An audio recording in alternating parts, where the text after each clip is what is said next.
और अब बात दो खुदकुशी और आखिर राज क्या है।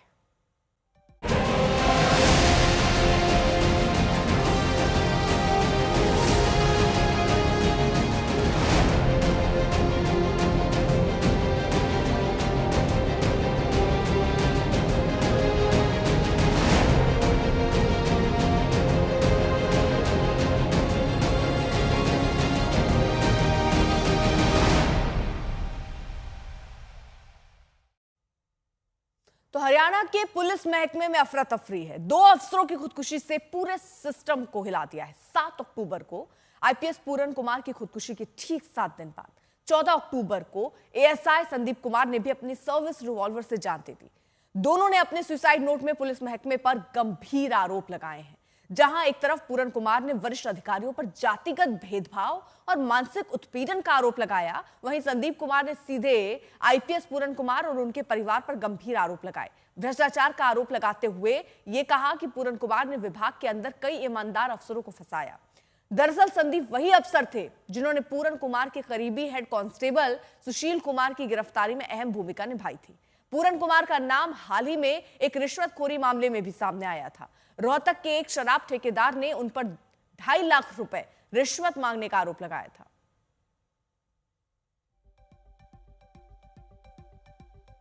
तो जातिगत पूर्वाग्रह के चलते निशाना बनाया गया राव इंद्रजीत को बचाने के लिए 50 करोड़ की डील हुई। किस तरह से ये पूरा मामला और पेचीदा होता जा रहा है। लगातार भेदभाव और अपमान, आईजी ने ट्रांसफर होते ही जातिवाद का जहर घोला, आवास और आधिकारिक वाहन वापस लिए, वित्तीय बकाया और भत्तों में कई तरह की कटौती। तो फिलहाल जिस तरह से ये पूरा मामला है वो पेचीदा हो रहा है, अब जांच हर दिशा में होती हुई।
मैं संदीप कुमार आपको एक सच्चाई से अवगत कराना चाहता हूँ, और सच्चाई की कीमत बहुत बड़ी होती है। उसके लिए आहुति मैं पहले ही अपनी डाल रहा हूँ। भाई भगत सिंह ने भी अपना त्याग कराया था। भगत सिंह ने भी अपना जीवन खत्म करना पड़ा जब ये देश जाग गया था, और आज ये देश जब जागेगा जब हम सच्चाई की राह पर कुर्बान होंगे, जब ये देश जागेगा। नहीं इतने ये देश जागे नहीं। एक भ्रष्ट पुलिस अफसर जिसने सदर थाना मर्डर में इसने पैसे लिए, इसने राव इंद्रजीत को निकालने के लिए 50 करोड़ की डील कर रखी थी। एएसआई संदीप कुमार ने 4 पन्ने का सुसाइड नोट भी छोड़ा है, जिसमें एएसआई ने आईपीएस पूरन कुमार और उनके गनमैन को भ्रष्टाचारी बताया। साथ ही खुद की शहादत के बदले पूरन कुमार के पूरे परिवार पर जांच की मांग की। सुसाइड नोट में लिखा है कि पूरन कुमार जब आईजी बने तो जाति देखकर कर्मचारियों को हटाना शुरू किया। आईजी रहते पूरन कुमार ने अपने भ्रष्ट आदमियों को काम देना शुरू कर दिया। फाइलों में कमी निकालकर पूरन कुमार का गनमैन सुशील पैसे मांगता था। पूरन कुमार के सामने ईमानदार अफसर नरेंद्र बिजारनिया अड़े रहे। पूरन कुमार ने रिश्वत ली है, ये भ्रष्टाचारी आदमी है। आज मैं आपको सच्चाई बता रहा हूँ, आपको सच्चाई से रूबरू करवा रहा हूँ। इनकी भ्रष्टाचार की जड़ें बहुत गहरी हैं। जो दरखास्त इनके खिलाफ कंप्लेंट हुई थी उसी भ्रष्टाचार से डर के इसने सुसाइड कराया है। अब सवाल उठ रहा है कि आखिर आईपीएस की खुदकुशी का एएसआई की आत्महत्या से क्या रिश्ता है। आईपीएस पूरन कुमार ने 8 पन्ने के सुसाइड नोट में डीजीपी समेत कई बड़े अफसरों पर जातिगत आधार पर भेदभाव करने का आरोप लगाया था।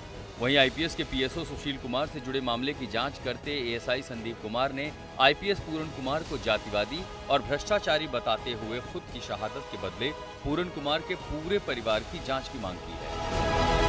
संदीप कुमार ने रोहतक में अपने मामा के खेत में बने हुए मकान में खुद को गोली मार दी, जहां से पुलिस को सुसाइड नोट भी मिला। हमारा एक बहुत महकमे का मेहनती एएसआई था संदीप, बहुत ईमानदार और बहुत मेहनती मुलाजिम था। अभी एक सूचना मिली थी कि उसकी डेड बॉडी मिली है। अभी फोरेंसिक की टीम बुला रखी है और जांच चल रही है। जो भी हुआ है बहुत दुखद घटना है। बहुत मेहनती मुलाजिम था, हमारा तो परिवार का ही मेंबर था।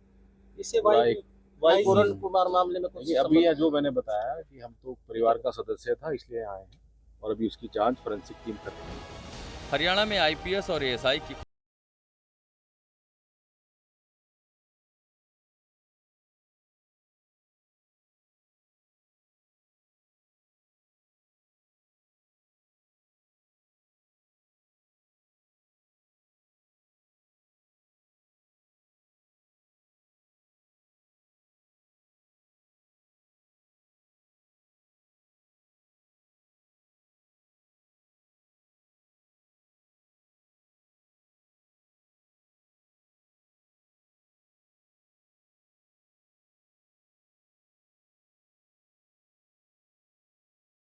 क्योंकि इस वक्त जुड़ चुके हैं अमन, इन दोनों ही सुसाइड में आपस में क्या कनेक्शन समझ आता है और जांच चल रही है, तो अभी तक क्या सामने आ पाया, क्या बड़े खुलासे हुए?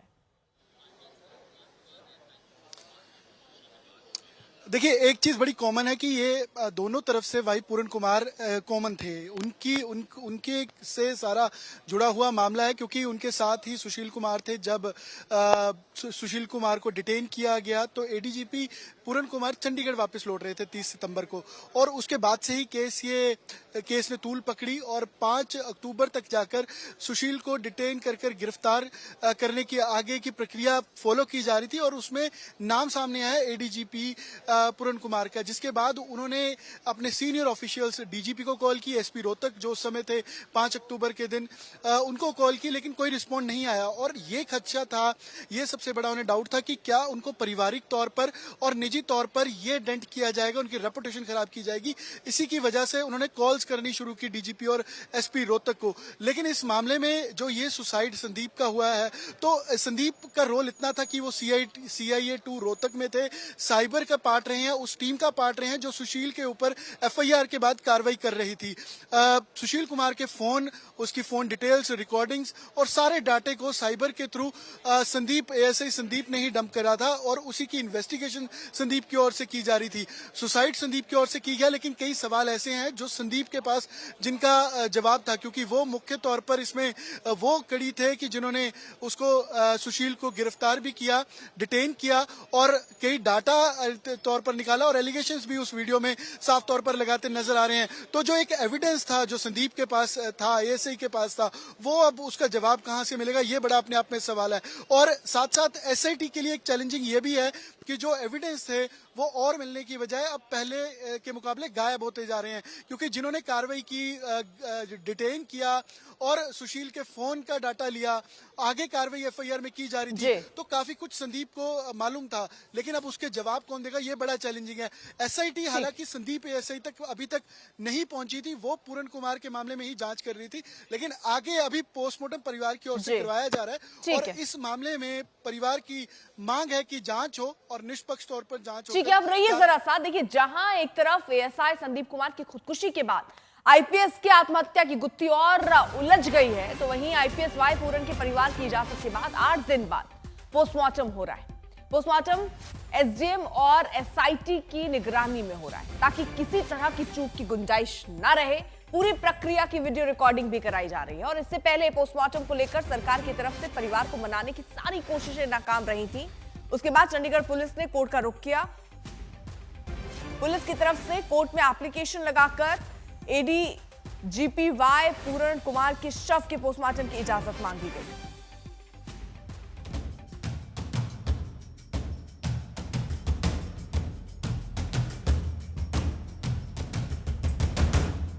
IPS अधिकारी पूरन कुमार की खुदकुशी को लेकर हरियाणा से लेकर दिल्ली तक बवाल।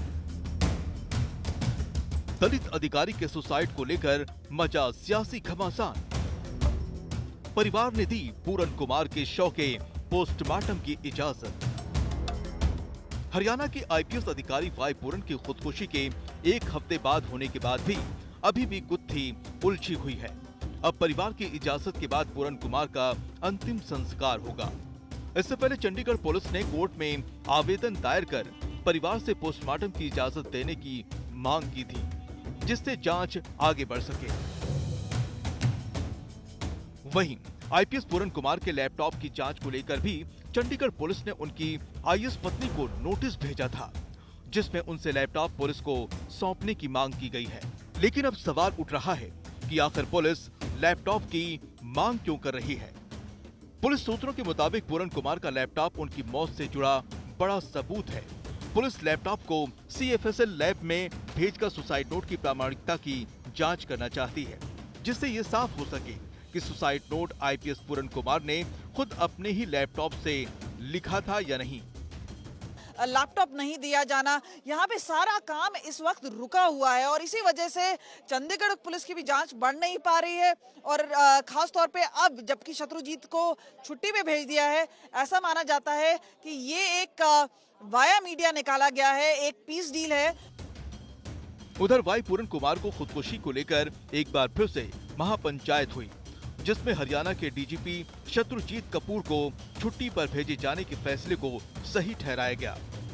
उस प्रेशर में या किसी दबाव में हरियाणा सरकार ने डीजीपी को छुट्टी पर भेज दिया और उनकी जगह एक कार्यवाहक डीजीपी लगाया गया। कार्यवाहक क्योंकि उनको छुट्टी पर भेजा गया है, उसको सस्पेंड नहीं किया गया है, जबकि परिवार की डिमांड थी कि उनको जब तक अरेस्ट नहीं किया जाता जब तक अगली कार्रवाई कोई भी संभव नहीं है।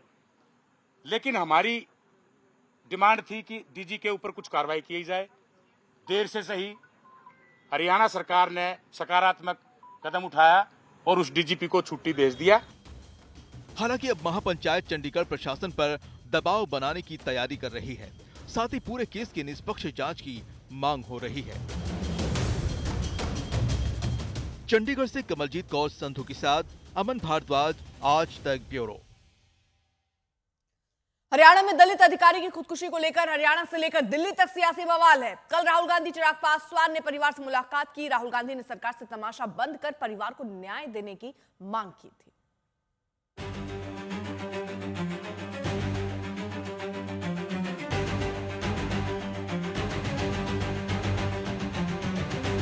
हरियाणा में दलित अधिकारी की आत्महत्या को लेकर बवाल मचा हुआ है। आईपीएस पूरन के परिवार से मिलने के लिए लगातार पहुंच रहे हैं नेता। जाति के नाम पर सिस्टम पर खड़े हो रहे हैं बड़े सवाल। 7 अक्टूबर को चंडीगढ़ के अपने घर में आईपीएस अधिकारी की खुदकुशी की खबर ने हर किसी को सन्न कर दिया था, जिसको लेकर हरियाणा से लेकर दिल्ली तक सियासी बवाल मचा हुआ है। विपक्ष हो या सत्ता पक्ष, दोनों एक साथ कह रहे हैं कि सिस्टम के भीतर घुसकर जातिवादी लोग जाति के नाम पर प्रताड़ना कर रहे हैं। राहुल गांधी ने उनके परिवार से मुलाकात कर न्याय दिलाने के लिए हर संभव मदद का भरोसा दिलाया। साथ ही राहुल ने केंद्र और राज्य सरकार से तुरंत एक्शन की मांग की और तमाशा बंद करने को कहा। मेरा मैसेज है as LOP to prime minister of India, to chief minister of Haryana, आपने इन 2 बेटियों को जो कमिटमेंट दिया है इसको आप पूरा कीजिए और जो इनका फ्यूनरल है, पापा का फ्यूनरल है, उसको होने दीजिए और ये तमाशा आप बंद करें। यही नहीं, राहुल गांधी ने हरियाणा की नायब सैनी सरकार की कार्रवाई पर भी सवाल खड़े किए। राहुल ने साफ कहा कि परिवार को न्याय तब मिलेगा जब आरोपी अफसरों पर एक्शन लिया जाएगा। क्लियर मैसेज मैं प्रधानमंत्री को देना चाहता हूं, हरियाणा के चीफ मिनिस्टर को देना चाहता हूं कि एक्शन लीजिए